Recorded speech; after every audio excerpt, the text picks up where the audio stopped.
Hai, selamat datang kembali di Nonton Lagi Channel. Bagaimana nih kabar kalian? Semoga baik-baik saja ya. Di episode kali ini kita akan membahas sebuah kasus yang cukup mengerikan, di mana ada seorang ibu yang tega menghilangkan nyawa anaknya sendiri karena disuruh oleh SpongeBob SquarePants. What? Ya, kalian tidak salah dengar. Serial animasi favorit kita ini ternyata pernah menjadi motivasi seorang ibu untuk membunuh anaknya sendiri. Apa yang sebenarnya terjadi? Tonton video ini hingga akhir dan bersiaplah.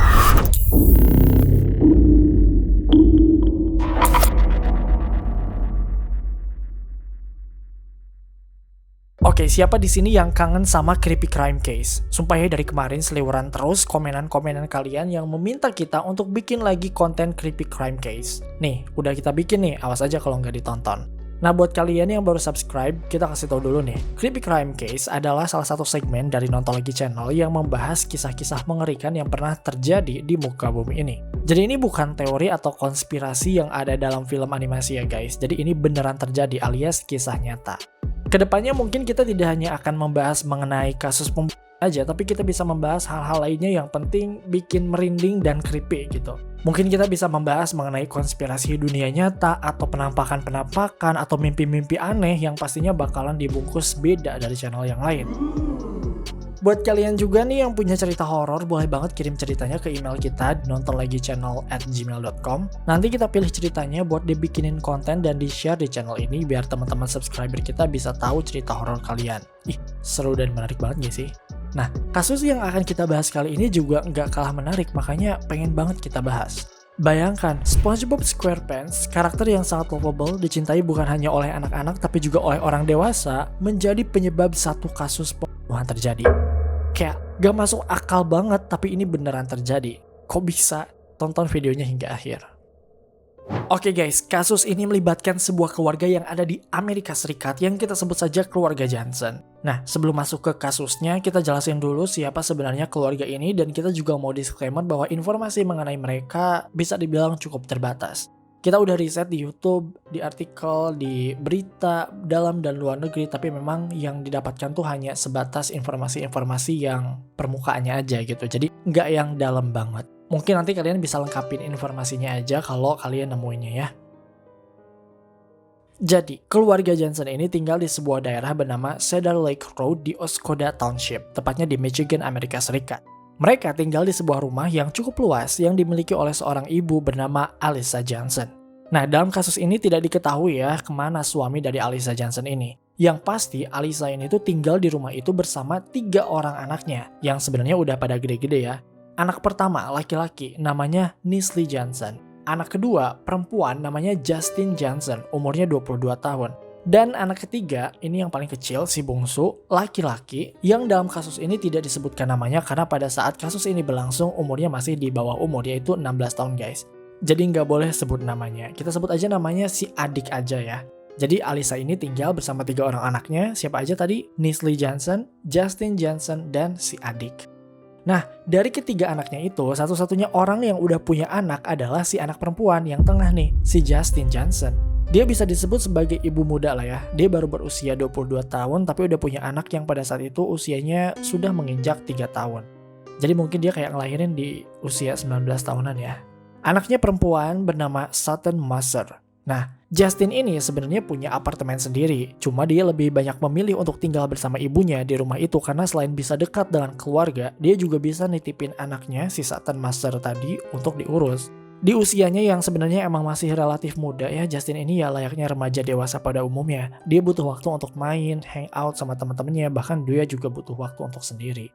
Kalau dia tinggal di apartemen kan repot ya, gak ada yang ngurusin anaknya. Tapi kalau misalnya di rumah kan bisa dititipin gitu kan ke ibunya atau ke saudara-saudaranya gitu. Setidaknya ada yang jagain lah. Nah ternyata di sini juga ketahuan guys kenapa Justin gak bisa ngurus anaknya sendirian. Karena Justin ini adalah seorang pecandu narkoboy. Keluarganya mungkin udah berusaha untuk menghentikan kebiasaan buruk Justin ini, tapi ya mereka tidak bisa berbuat banyak hingga akhirnya terjadilah tragedi yang mengerikan ini, yang menurut pengakuan pelaku disebabkan karena SpongeBob SquarePants menyuruhnya. Oke, semuanya berawal pada suatu sore yang biasa saja, tepatnya pada tanggal 16 September 2021. Neslie Johnson atau si abang yang paling gede ini berangkat kerja di jam 2:30 sore waktu setempat. Sama kayak di kita ya guys, Neslie ini mungkin dapat kerjaan di shift malam, makanya dia berangkat di jam 2:30 sore itu. Dia kerja seperti biasa dan gak ada yang aneh lah guys hari itu. Pokoknya semuanya lancar-lancar aja. Hingga akhirnya tibalah waktu dia untuk pulang. Dan Neslie kalau dapat shift malam emang pulangnya tuh setiap jam 4 subuh ya. Jadi kerjanya emang lumayan lama dari jam 2:30 sore sampai jam 4 subuh. Dah pas dia pulang ke rumah, dia buka pintu, awalnya gak ada yang aneh tuh. Sampai pada akhirnya dia notice kok rumah ini kayak lebih sepi dibandingkan biasanya. Dia gak nemuin orang-orang di sana. Rumah itu sunyi banget, kayak rumah kosong. Dan di saat dia bertanya-tanya seperti itu, muncullah si adik, si bungsu nih yang laki-laki, inget kan? Dia datang nemuin si Neslie tapi dengan ekspresi yang cemas gitu. Ditanya dong, kenapa? Kok kamu gitu? Kemana orang-orang gitu kan? Nah di sini si adik nggak langsung jawab gitu guys. Dia malah kayak ketakutan, cemas sambil bilang ke Neslie bahwa dia menemukan kaki anak-anak di tong sampah belakang rumah mereka. Di tong sampah.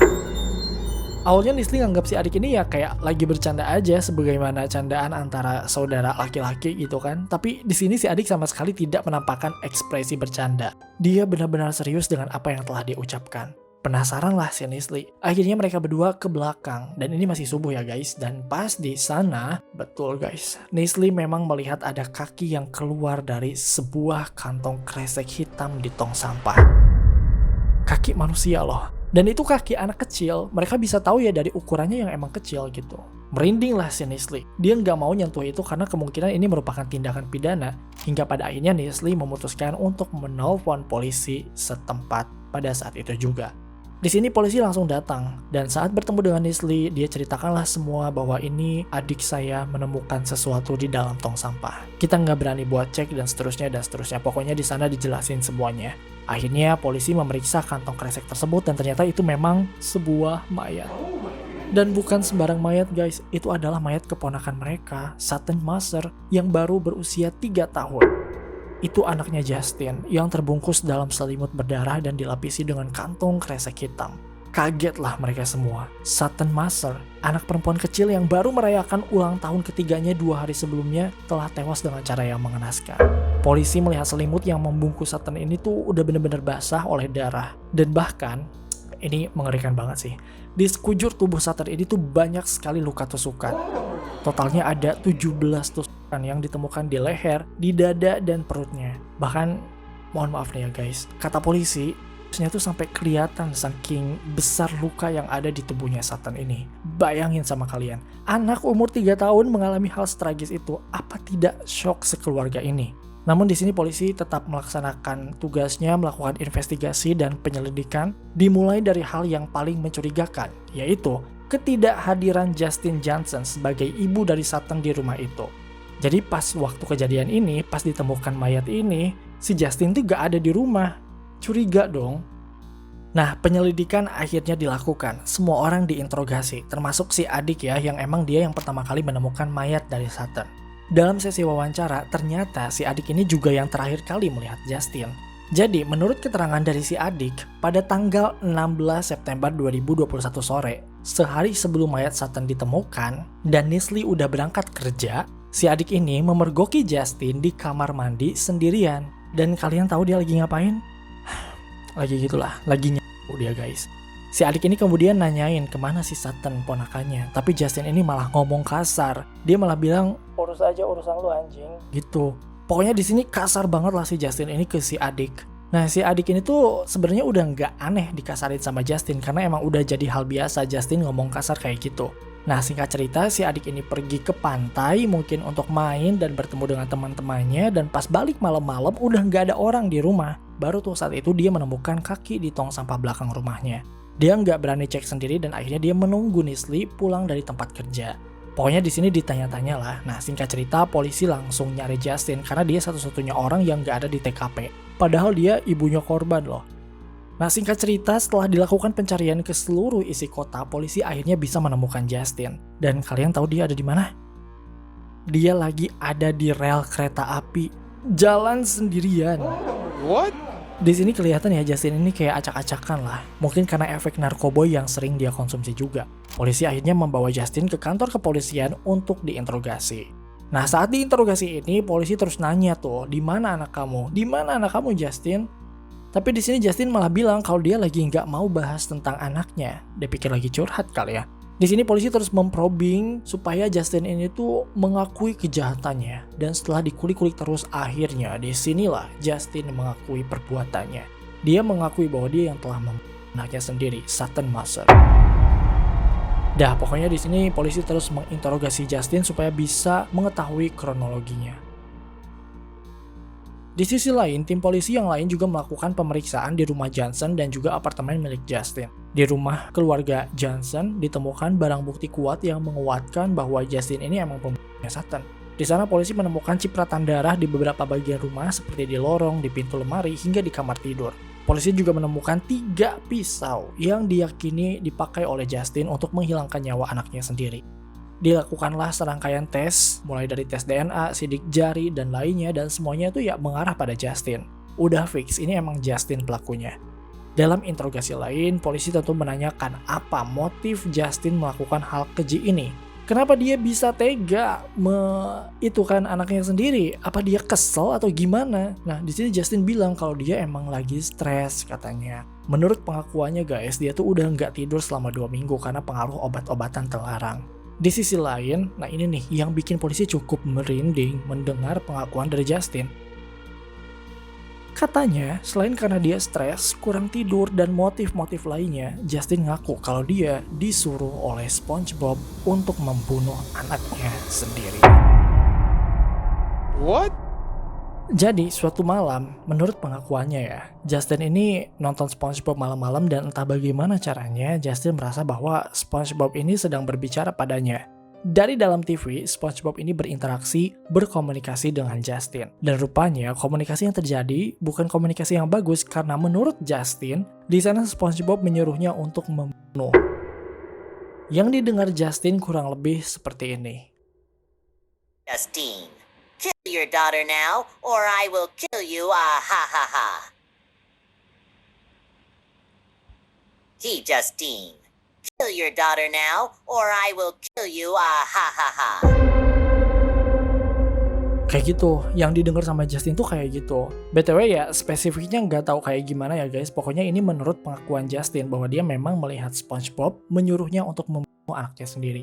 Pokoknya di sana katanya SpongeBob itu akan membunuh si Justin kalau misalnya Justin enggak ngebunuh anaknya gitu. Pengakuan ini tentu dirasa aneh banget lah ya guys. Mana mungkin ada karakter animasi yang nyuruh orang untuk melakukan hal sekeji itu. Kan aneh ya? Tapi ya setelah dilakukan pemeriksaan ya ini tidak terasa aneh sama sekali. Karena kan ya tadi Justin ini apa? Pecandu narkoboy. Bahkan sehari sebelum jenazahnya Sutton ditemukan, si adik juga mergokin Justin ini lagi apa? Lagi menghisap narkoboy kan? Nah itu dialah efek dari penggunaan barang-barang itu. Diyakini karena emang udah banyak yang dia konsumsi, akhirnya dia mengalami halusinasi. Inilah yang diyakini oleh para polisi kenapa Justin bisa mengutarakan pengakuan yang sangat aneh itu.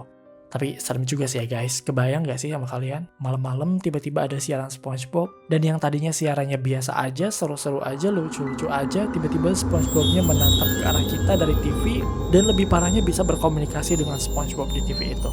Kita ngebayanginnya merinding sih.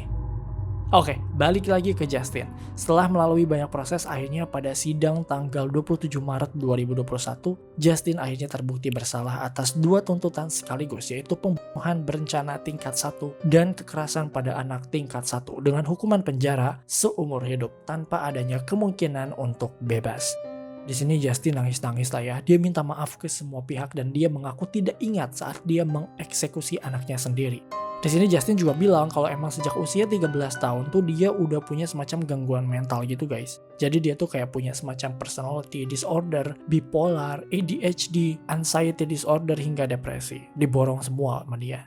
Cuma kita yakin sih kalau dia emang gara-gara make obat-obatan itu makanya dia bisa melakukan hal senekat itu. Oke guys, itu dia Creepy Crime Case yang ketiga setelah sekian lama tidak upload ya. Gimana? Mengerikan banget ya. Semoga kalian selalu dilindungi oleh Tuhan dan dijauhkan dari hal-hal yang ingin berbuat zolim pada kita. Amin ya robbal alamin.